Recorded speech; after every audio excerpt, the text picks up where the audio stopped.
Thank you for joining me in the cafe this morning. How do you like my Hershey's pure milk chocolate coffee mug? Guess where I got that? That's right, in Hershey, Pennsylvania, many years ago on a vacation. Always try and collect some form of new coffee mug whenever I can. Yesterday, when I didn't make a video for you, I was drinking from my Yellowstone, one of my two Yellowstone coffee mugs, which are two of my favorites, although I can't think of any coffee mug that I bother to collect that isn't really ultimately one of my favorites. Do you understand? I think you do. Well, thank you for joining me in the cafe this morning. I'm Christopher Hogan, and this is Cafe Sola. Got to remember to say that. Well, I also have to remember to remind you to like and follow and subscribe and share, do all those things. Ring the notification bell so that you'll find out when I post another one of my awesome videos and you can tune in. I'll try and keep this one short for you today because it's still lockdown day and y'all have so many more important things to do. What's on my mind today? Well, on my mind today is the idea of divisions in the church.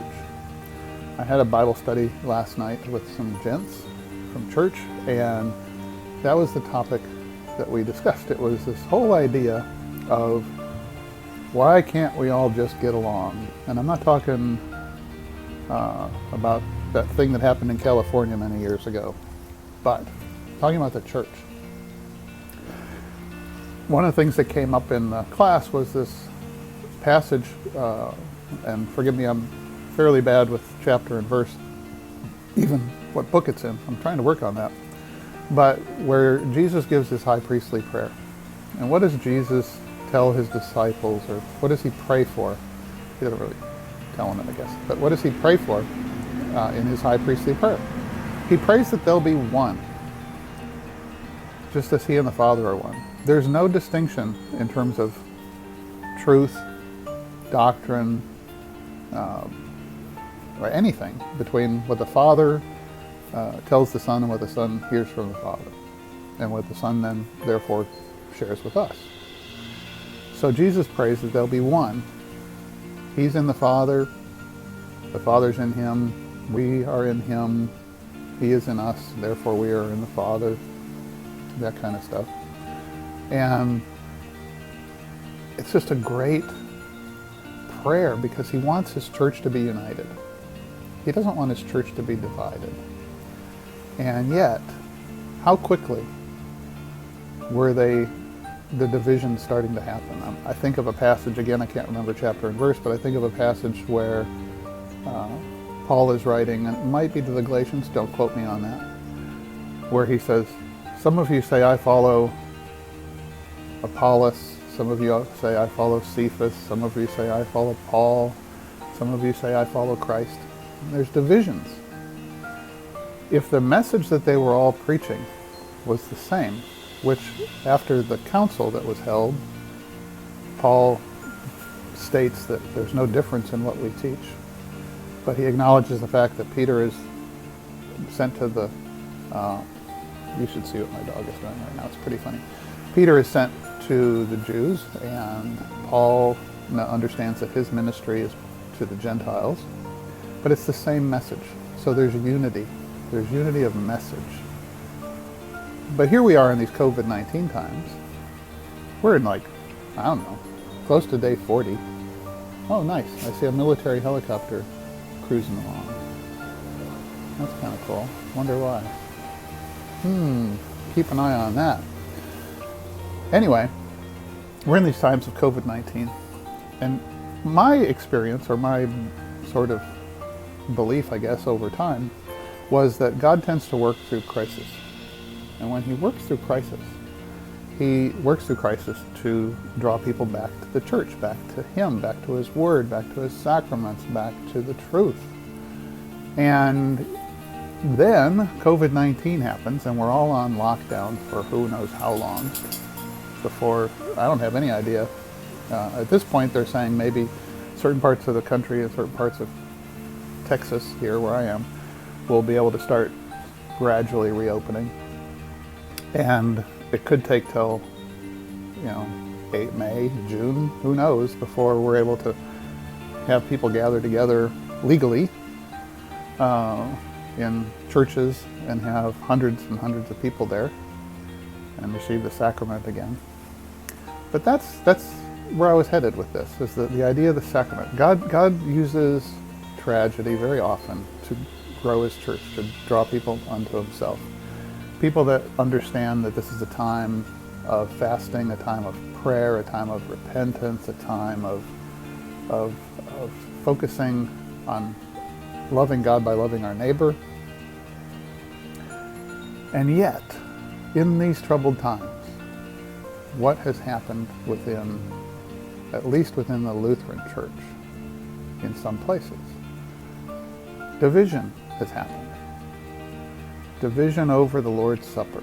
Some saying that this is just a time of fasting when we look forward to the time in the not too distant future when we'll be able to gather together again as a congregation to hear the pastor speak the words of institution over the bread and wine, to approach the rail, to receive the body and blood of Christ into our mouths, and to receive the sending, the blessing, depart in peace, your sins are forgiven, as a group, together, in person, same place where the bread and wine are consecrated, where the words of institution are spoken.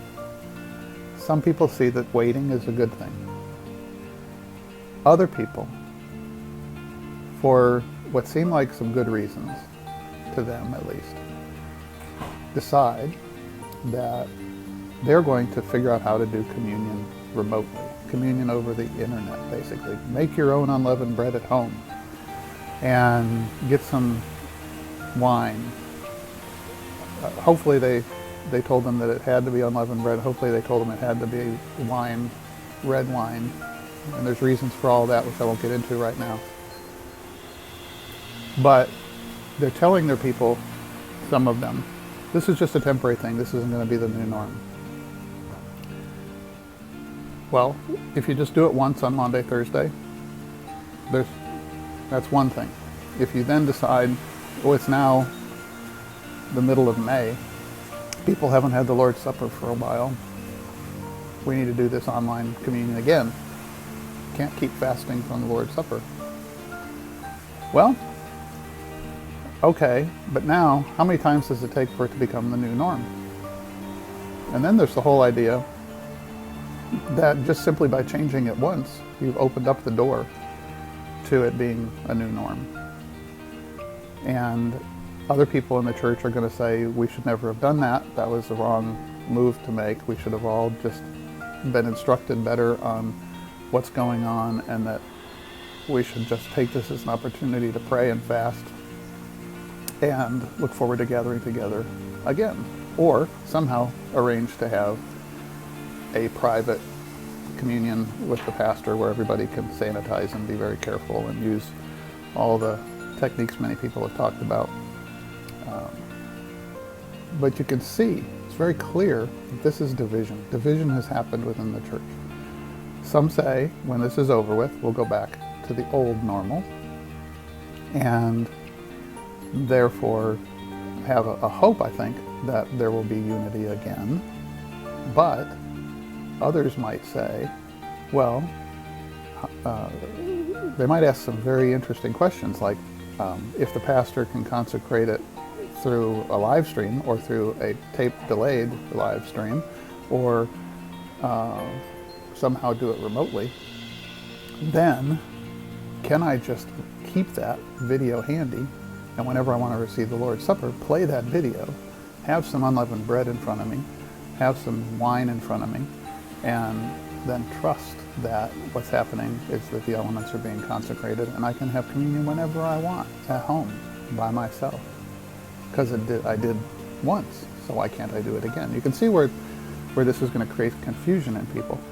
And then people that say we should have waited are going to have their opinion about it, and they're going to say that the joy will be that when we gather together again and we receive the body and blood again together as a congregation, then that's their preference. So division. But God doesn't want division in his church. He just doesn't want division in the church. Even Paul in 1 Corinthians, this is one I do remember, he prays that they'll be of one mind, that they'll all have the mind of Christ, basically, that they will continue to know what they've been taught and believe what they've been taught and not change what they've been taught. What is it? It's in 1 Corinthians 1:11, one that I memorized the other day because I don't ever want to forget this one, where Paul says, some of you come together for this, some of you come together for that, and there are divisions among you. And then he says, basically, well, you know what? There must be divisions among you, because without there being divisions among you, we're not going to get to what's right and what's true. But I don't think he's talking about a norm for the church. I don't think he's saying that the church should seek to constantly have divisions so that they can seek to constantly reconcile those divisions. Once you figure out what you believe, teach, and confess about the Lord's Supper and about baptism, you don't have to relive those things. You don't have to relitigate those things. You can just know that your practice is biblical and your practice is something that you should hold fast to. And just because a member or two, and I'm not picking on anybody particularly, but just because a member or two says that they are in some form of distress because they can't get the supper, they would also, well, I would say they should seek to understand how people who realize that they have to wait may also be in a form of distress, which wouldn't be good. So let's just figure out what we believe about the Lord's Supper and how to be united around that, and not let the cares of the world change what we believe. This might have been a little too serious for today. It's been a pleasant morning. I've got to go try and do some online work, bring some income in for my family. Thanks for joining me in the cafe this morning. This is Chris with Cafe Sola, and I'll talk with you next time. God's blessings on your day.